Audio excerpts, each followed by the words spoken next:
ఢిల్లీలో గత ఎన్నికల్లో ఆప్ పార్టీ మెజారిటీ స్థానాలు గెలుచుకున్నాయి. సీఎం కూడా అయ్యారు అరవింద్ కేజ్రీవాల్.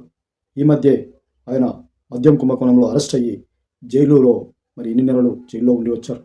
ఇప్పుడే రిలీజ్ అయిన సందర్భంగా ఆయన సీఎం పదవిని రాజీనామా చేస్తారని అందరికీ తెలిసిందే.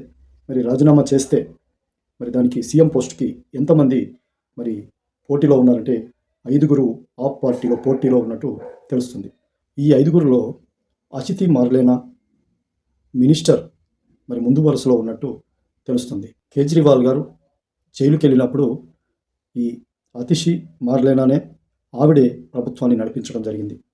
ఇక 3 సార్లు ఎమ్మెల్యేగా గెలిచిన సౌరవ్ భరద్వాజ్ కూడా సెకండ్ వరుసలో ఉన్నారు. అలాగే మీడియాకి వాయిస్ బలంగా వినిపించేటువంటి వ్యక్తి రాఘవ్ చద్దా రాజ్యసభ సభ్యుడు కూడా ఇంకో వరుసలో అతను కూడా సీఎం రేసులో బలంగా వినిపిస్తున్నటువంటి పేరు.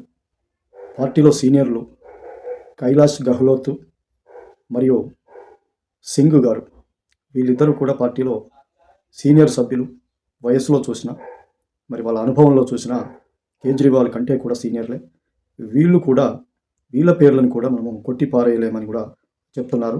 ఆప్ పార్టీలో ఉన్నటువంటి కేంద్ర స్థాయిలో నాయకత్వం మాత్రం ఈ 5గురు సీఎం రేసులో ఉన్నారని చెప్తున్నారు.